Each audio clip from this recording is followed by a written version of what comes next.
Shalom and welcome to another in our series of podcasts from Temple Beth Am, a dynamic center for conservative Judaism in Los Angeles. This is a recording of Rabbi Avi Havivi's weekly Siddur class. This week we're going to do Rav Soleveitchik on the middle blessings of the Amidah and Tachanun. He links that to Tachanun, which is a new thing for us. Not Tachanun is a new thing, but him linking it to Tachanun is a new thing for us. Next week, we're going to do his passage on the somewhat confusing last three blessings of the Amidah. Like, why are they, how do they hang together? Why are they in that order? We're going to do that next week, God willing, and then we're going to move on. Okay? Okay, we're going back to the petitions, the middle section of the Amidah. Carl isn't going to like it because it's going to be about, the human condition, depressing and alone and abject and and Carl and others might say, gee, this guy is like depressed. Okay. Let me find my text, and then I will screen share in a moment. Okay. All from the same long essay. Okay. And I said this last time, he's got a long section in the essay, which I'm not giving you, which we're not going to do, which is about, originally there was sacrifice. Sacrifice is about the human handing themselves over totally to God. This is in ancient times. And then prayer replaces sacrifice. So at times he'll allude to kind of the emotional, spiritual stance of total self-surrender, which he sees as a core experience behind tefillah, davening, the Amidah in particular, because the Amidah is meant, or once upon a time was meant to replace sacrifice, which was the core religious experience. It doesn't necessarily resonate that way for us, but for Rav Soleveitchik, that historical link is important because halachically it's important. Okay, I'm on page 171 here. I hope I made it big enough so you can see it. Prayer is an act expressing total dependence, a prostration in absolute surrender.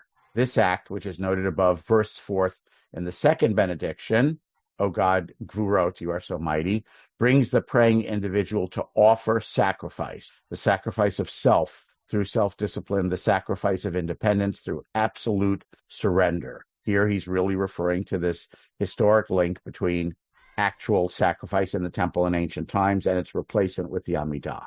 The human is disappointed. Fate is cruel. Life is tainted and ugly and amounts to nothing. Wealth, power, and wisdom are naught. There is no refuge for a finite being writhing between being and nothingness. Only God can help and rescue. Without God, rescue is impossible. Without God, all is in vain. He quotes Psalms, again, Psalm 104, the Rosh Chodesh Psalm, which we just said, last week.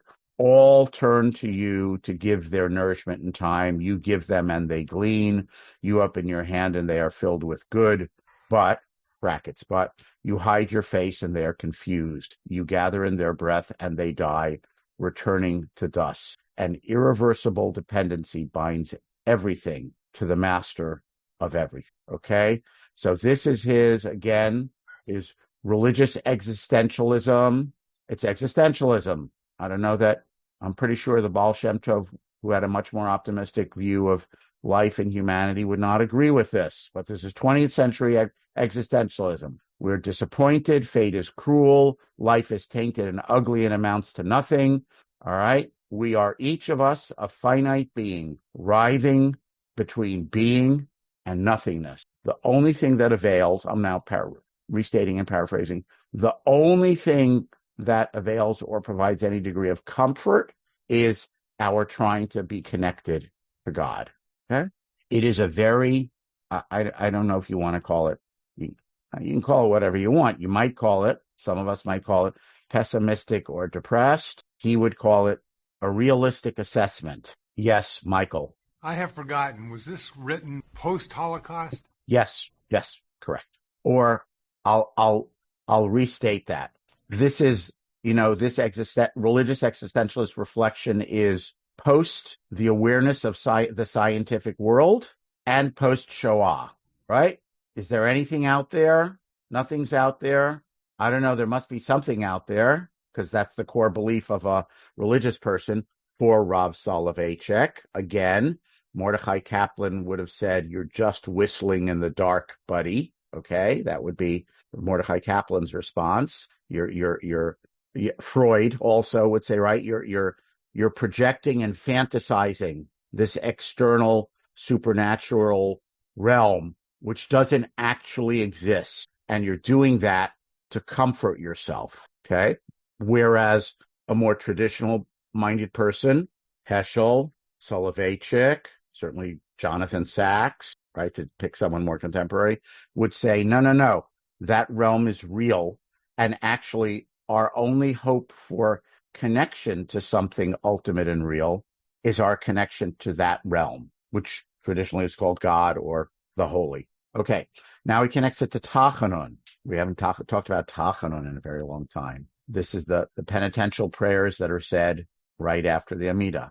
This on the bottom of page 172, this institution of, I'll read a couple of sentences, the paragraph before I didn't highlight it. The person after the Amidah stands confused before the mighty God. At the conclusion of the prayer, one takes 3 steps backward as one parting from his master.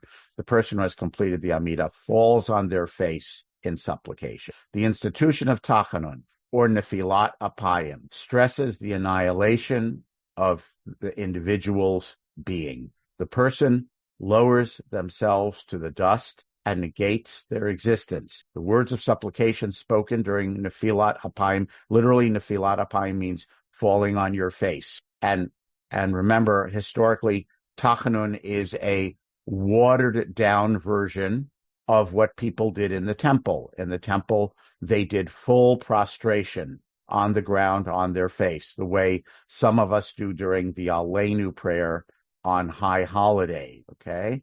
And Nefilat Apayim, this you go down on your arm, is a attenuated version of that, right? Because we don't fall on our face, in some secular space. It's only for the temple, and then again for some people in the Aleinu on the high holidays, but it's not something that Jews do anymore. You're not supposed to do it anymore, okay?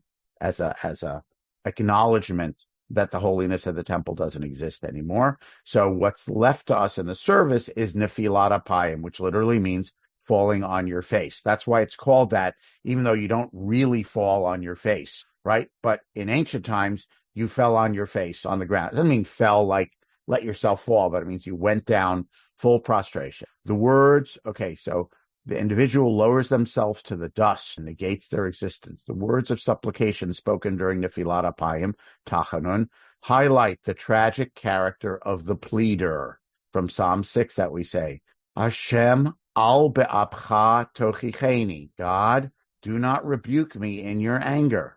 From this plea emerge all the terrors of the miserable and unfortunate person who bears in their bosom perpetual grief and disgrace. What's the grief and disgrace from? According to Soleveitchik, it's the grief and disgrace because, for each one of us, of our limited, finite, flawed existence. That's the existentialist part of it, right? It's not because I did something and therefore I feel grief or disgrace or something happened. It's because of the essence of the human condition.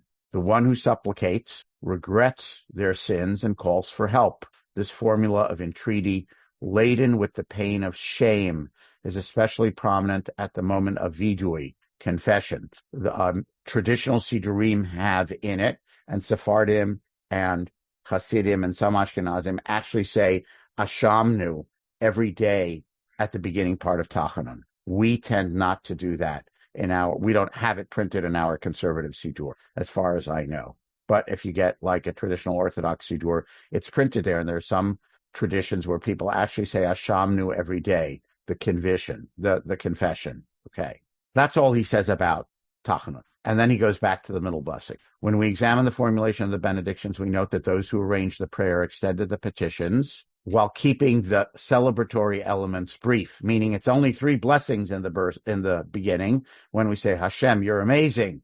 But But the backbone of Avodah Shebalev, service of the heart, is entreaty or petition. One who prays on a weekday and omits one of the 19 blessings does not fulfill their obligation because they did not enumerate properly the needs of the individual and the needs of the community. Okay? You got to say every one of the 19 blessings halachically. By the way, even if that just means you say, as I do on occasion when I'm in a super hurry, you have to just review this halachically. You have to say the full 3 blessings halachically, and then you can say, Baruch Atah Hashem, Konein Hada'at. Baruch Atah Hashem, Chanun Hamarbel Lisloach. Baruch Atah Hashem, Harotzeh B'Tshuva. I think I got the order wrong, right? Baruch Atah Hashem, etc., etc. So you can abridge and say just the Chatimah, the last line of each paragraph. But halachically, and by the way, and there's even a more condensed version for times of emergency. Okay, but if it's not a time of emergency, then you have to say each one of the 19 blessings, even if you don't say the whole bracha. You just have to say the last line, the Baruch Atah Hashem part, right? So he's saying that the heart, the meat of the Amidah, we have the 3 praise at the beginning, we have the 3 thanksgiving at the end, which leaves 13 blessings. More than half of the Amidah is petition. He's saying more than half of the Amidah experience is entreaty, which fits very well with his existentialist view of the abject, flawed, limited stance of the individual human being if they confront honestly the reality of their existence. Terry? May I ask you why in the conservative movement we decided to take out those prayers? I'm not any committees. I'm not on any committees. I don't know. Just wondered if you knew. No, I don't know. Okay. By the way, I'm now just going to say a personal thing. This is not a recommendation. I'm not your posek. I'm not your rabbinic decisor. I'm not a posek at all. I'm just telling you what I do. The so-called 7-paragraph Amidah, 7-paragraph, I've said this before, the 7-paragraph extra Tachanun on Mondays and Thursdays does not speak to me personally. On Mondays and Thursdays, what I do to do an extended Tachanun is I actually do the little introductory paragraph. There's a little introductory paragraph to the Ashamnu, which is the same as the introductory paragraph as on high holidays, right? I do a little introductory paragraph. I do Ashamnu on Monday and Thursday. By the way, in those traditional Siddurim, after Ashamnu, they have the Shlosh Esrei Midot, Hashem, Hashem, El Rachum V'Chanun. People don't sing it. We don't open the ark, but the Kahal says it standing individually, silently. It's part of everyday Tachanun. In theory, you're not supposed to say it if you don't have a minyan. And they say if you say it when you don't have a minyan, you're not supposed to be standing, you're supposed to be sitting, and you're supposed to be reading it with Torah trop, meaning you're not saying it as a prayer, you're just saying it as someone who's studying the passage in Torah, right? So on Monday and Thursday, I say the little intro paragraph, I say Ashamnu, then I sit down and read the Shlosh Esrei Midot, Hashem, Hashem, El Rachum V'Chanun. Then I go to regular Tachanun. And then before Shomer Yisrael, I add there's some very nice English paragraphs, which are not translations, which one of our group, Alan B., told me that he does. And I looked at them. I said, I really like these. So I actually Xeroxed them, small print from the Hebrew, and I glued them into the cover of my everyday Siddur. I have glued in there a whole bunch of other prayers from other places that I use, both in my weekday Siddur and my Shabbat Siddur. I have glued in the cover copies of prayers from other places that I like to use that are not printed in my Siddur. You can do that too. You come across a version of something that you like, Xerox it, shrink it, glue it in the cover of your Siddur. Okay, so I include Ashamnu. That's just me personally, because I do want to do something extra on Monday and Thursday. I want to honor the tradition of Monday and Thursday has an expanded Tachanun, but the traditional 7 paragraphs in the middle does not speak to me personally as a Tachanun experience. Okay, bottom of page 173. Even though, as noted, prayer requires praise and thanksgiving, first part and third part of the Amidah, nonetheless, the vigor and power of prayer derive from petition. He is saying the vigor of the Amidah is the middle section. Halacha is interested in, I don't like this term as a psychiatrist. I don't think this is the word I would use. The psychosomatic human, in the human's concrete corporeality. Corporeality is a fancy word for bodily. It is displeased by the ecstatic separation of soul from body during prayer. The halacha does not want you to feel like my soul is elevated and I've left my body behind. The aim of worship of the heart is the offering of sacrifice through the total surrender of body and soul to Hashem. Moreover, halacha observes scrupulously the principle of exotericism. Exotericism is the opposite of esoteric. Esoteric means something for the very rare spiritual adepts who has deeper insight. And the opposite is exoteric. No, something that is accessible to everyone. Halacha is interested in the things that are accessible to everyone. The community as a whole cannot escape the bonds of corporeality, bodiliness, and its petty need. Halacha is concerned with human beings who dwell in darkness. We're back to the dark existentialism. Halacha is concerned with human beings who dwell in darkness and shadow, who struggle for their bread. Such people, which means all of us, such people are enclosed in their daled amot, their 4 cubits, which means your little bubble, of distasteful, ridiculous desire. It is such confounded stammerers that halacha taught to pray, and into whose mouths is inserted a clear formula. The common person is commanded to offer prayers for the sick in their household, the wine that is turned to vinegar, the crop that has failed. The hymn, like Psalm 104, Rosh Chodesh, embroidered with aesthetic experiences confined to the private domain of the elite. It is pleasing only to mystics who are characteristically antisocial. Their mode of existence is esoteric.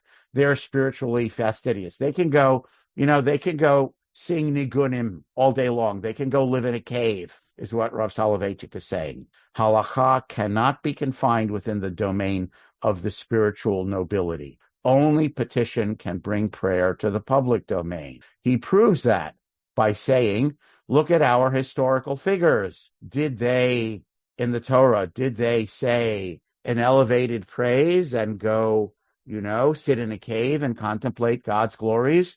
No, they pleaded. I'm not going to read the paragraph. Abraham, Jacob, Moshe, okay?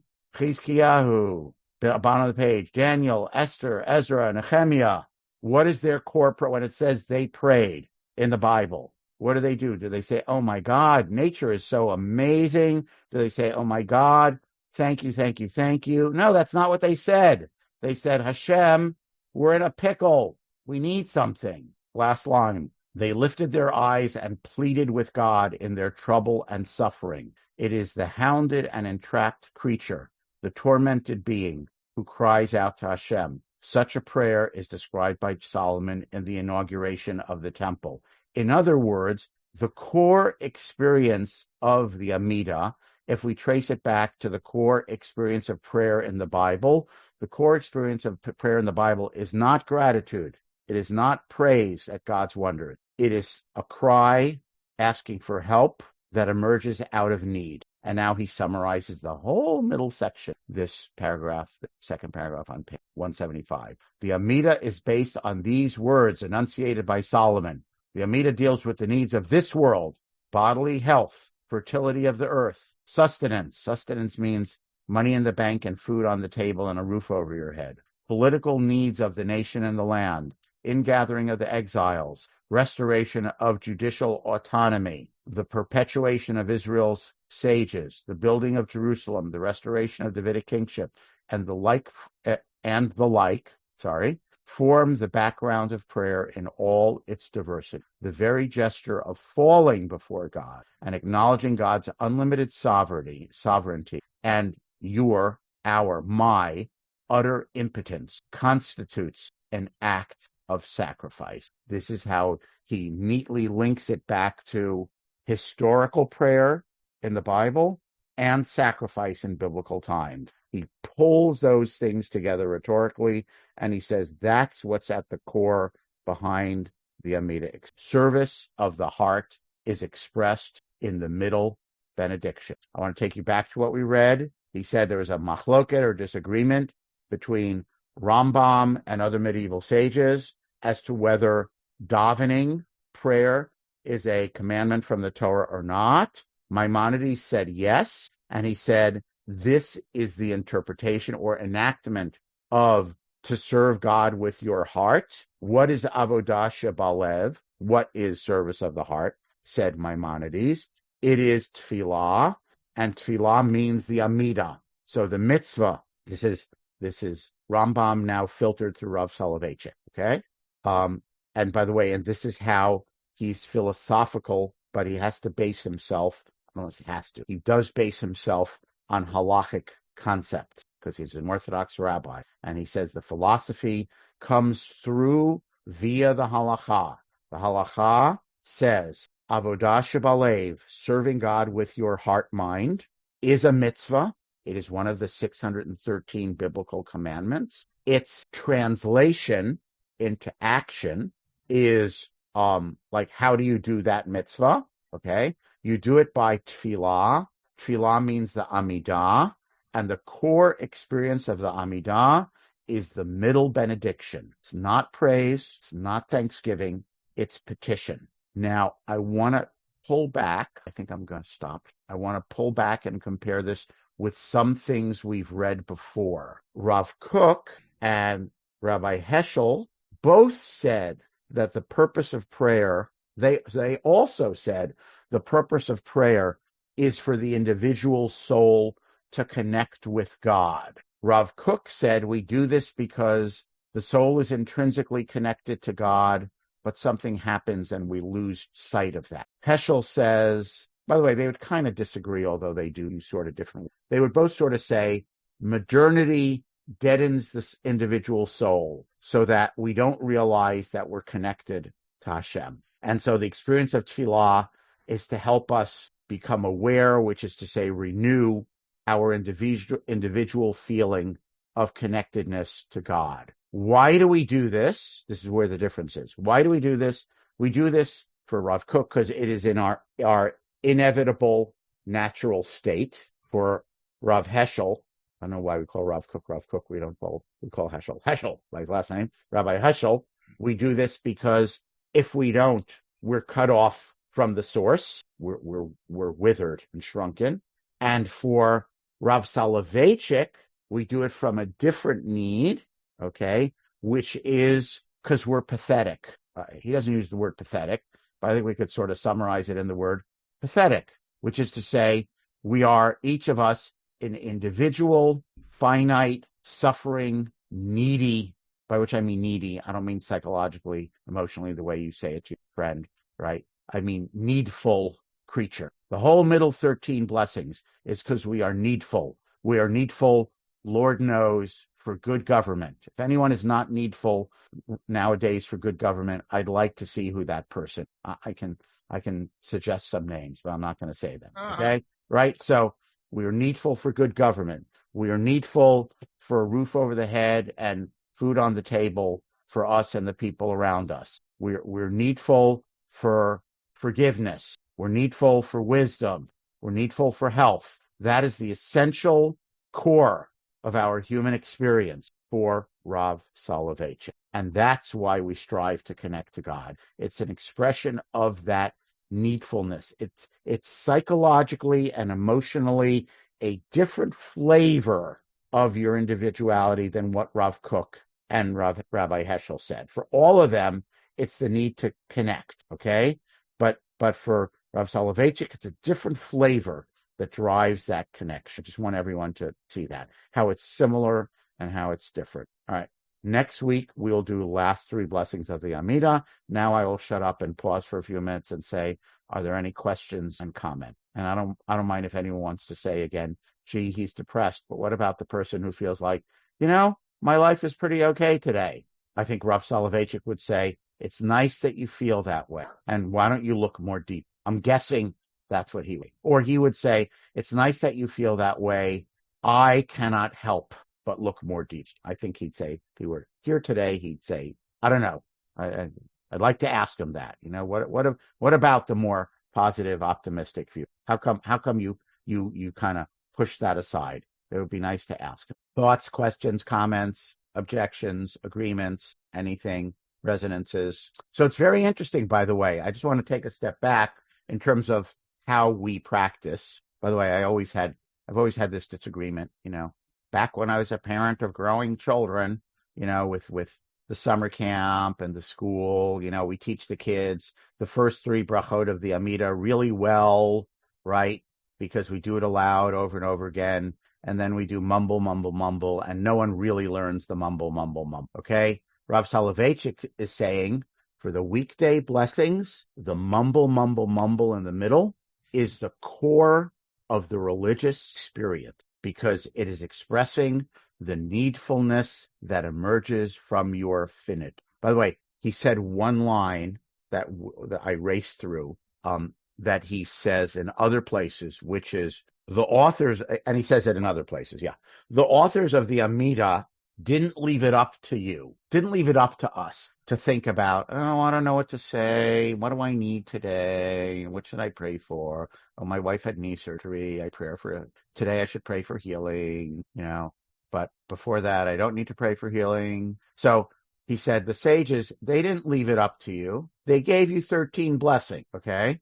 And not all of them may apply to you at every given moment, okay? So for me, lately and for quite a while, the prayer for restoration of good government really resonates very, very strongly, right? In some way that maybe it didn't, 15 years ago. Now it really resonates, okay? So he says, not all of these resonate for you at any given moment. It does resonate for someone else in your community because all prayer is in plural, not rifa'eni Hashem ve'erafe, heal me Hashem and I will be healed, which is what it actually says in the book of Jeremiah, but it's changed to the plural. All the quotes in the Bible are changed to the plural. Rifa'enu Hashem ve'erafe, heal us, O Lord, and we shall be healed. If sickness is not visiting my household at this particular moment, I have a list of people I know every day who are in my Mishaberach prayer. And, oh, by the way, if there's any topic of these 13 blessings that you feel is not adequately mentioned, where are you supposed to add it? This is now a question for you to answer. It's not rhetorical. That could be a place, preferred place. Before that, in Shema Kolenu. If you want to ask for something, and it wasn't covered in one of the 12 somehow, some niche thing, if you wanted to land a job after that interview, it would be in Birkat Hashanim, the prayer for sustenance. If you want to, I don't know, most things fit into the 12, I think, but if there's something extra, something you forgot, you put it right before Baruch Atah Hashem Shomea Tfilah. And if you forgot that, as Michael says, you can add it in Elohai Netzur in the singular, okay? So this is a list of things that the 13, I may not need all of them all the time, but someone needs them, okay? And that's why we communally say them. And of course, because we are all different, unique individuals, different from each other, different blessings of those 13 will jump out at us at different times. By the way, what this means, again, I'm not your posek, I'm not your religious decisor, but it could mean that on a particular day, you are dwelling and making up stuff in English in your head on one of those 13 blessings. And for the other ones, you're just saying, Baruch Atah Hashem Chonein Hada'at, Baruch Atah Hashem Chanun Hamarbel Yisloach, because you want to hew to the halachic custom of I have to say all 13 of them, but I'm really focusing on one of them today. So I'm going to blow through the others, but I'm going to spend a lot of time on one. Someone told me they were doing it. I would say, beautiful, do it. Rav Soleveitchik would pat you on the head. Okay, Carl, hand up.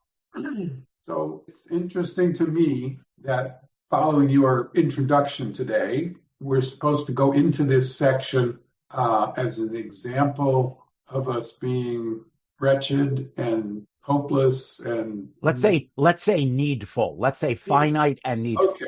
Okay. And yet the prayers don't just express our need, they express an aspirational desire for those needs to be met. Yes. God will do something about our I'm requests. I'm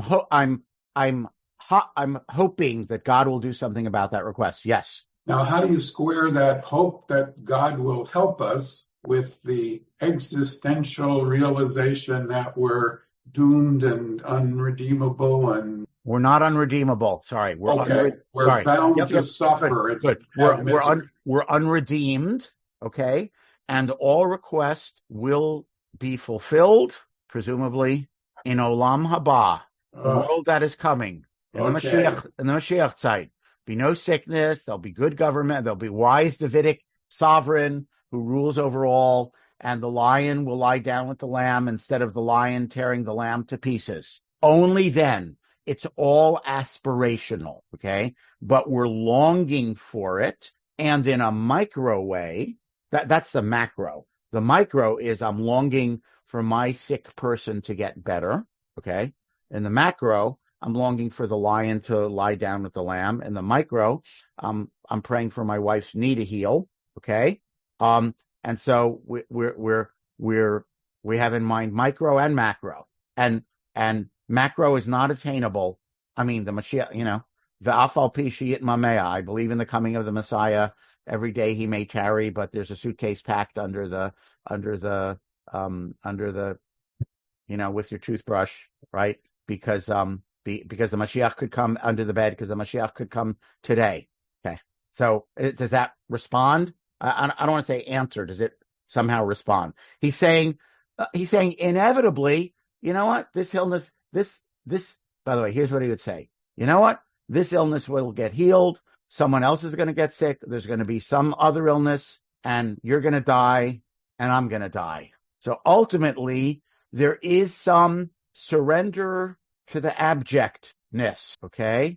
By the way, there are philosophers and I think psychologists who think this. All striving for achievement and all attempts at happiness is just a running away from the fear of death. I didn't make that up. There are people who say that, okay? We don't want to confront it, so we say, I built this, and look at the money in my bank, and look at the plastic surgery I got, and look at the fashionable shoes I'm wearing, and I'm okay. And all of it is to stave off and ignore the fear of death. There are certainly thinkers who think that, okay? And I guess he would say, not exactly that, but it's all an attempt to lurch out of the mud or muck that we ultimately really are stuck in. But we're just trying to lurch somewhat forward. He's not saying it's hopeless. He's just saying you're not going to get to where you think you're going to get, if you're honest. Okay.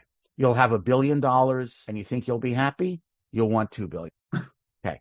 Terry. Right. I mean, we see that, right? The titans of tech, right? Are they satisfied? No. Pirkei Avot says, Marbe Nechasim, I think it's Pirkei Avot. It might be someone. Marbe Nechasim, Marbe De'aga. The more stuff you have, the more you worry. Okay. Terry. Are there any normative Jewish thinkers in the 20th, 21st century, mid-20th, 21st century, yes, who are willing to say that the Messiah isn't coming and there's not going to be Mechayeh HaMetim? Well, you just said two different things. I know. Messiah isn't coming and there isn't going to be Mechayeh HaMetim. And then you asked normative. So then the question is, what does normative mean?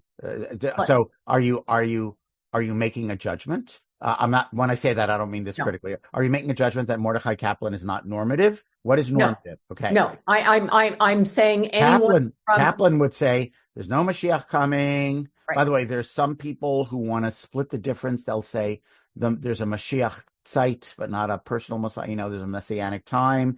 By the way, I used intentionally the phrase because nowadays it is in vogue, just like it is in vogue in certain progressive Jewish circles to translate HaKadosh Baruch Hu rather than the Holy Blessed One as the Holy Blessing One. It is also in vogue to translate Olam Haba not as the world to come, but the world that is coming. It's a very important distinction in translation. The world that is coming, the world to come classically means there's going to be an existence after this earthly existence, which is called Gan Eden or paradise. It's the Olam Haba, where the righteous will have a meal of Leviathan, etc., etc., etc. And the good people will be rewarded, right? The classical supernatural, let's call it, view of the world to come. And there's some people who want to use, I'm going to say it this way, who want to use traditional language because it resonates and it's authentic,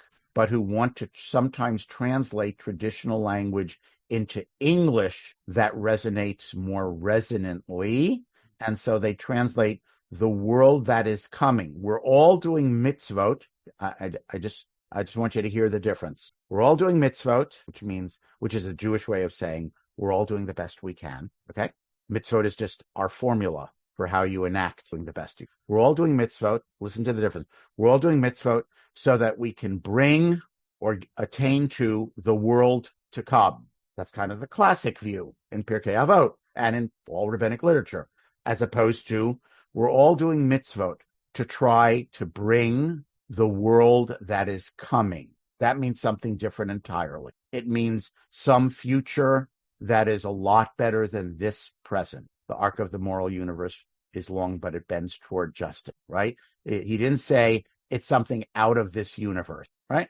So there are ways to, I'm going to rephrase that, to de-supernaturalize that process. De-supernatural that process. By the way, I don't think Mordechai Kaplan would disagree with that, right? By the way, and Mordechai Kaplan probably would disagree with Heschel's view that, ultimately you are, wretched and finite and all that stuff. Yeah. He would say, no, that's a very abject view. Humans strive for morality and fulfillment. We call those strivings the holy, and we call that imagined projected destination God, which does not exist as a supernatural entity, but is a placeholder word and concept for our highest aspirations. It's not supernatural. Okay, more food for thought. Okay, be Torah, do mitzvahs. I'll see you, God willing, next week. Okay. You have been listening to another in our series of podcasts from Temple Beth Am, a dynamic center for conservative Judaism in Los Angeles. If you enjoy these podcasts, we invite you to write a review on the Apple Podcast site or wherever you get your podcasts. For more information about Temple Beth Am Los Angeles, go to tbala.org.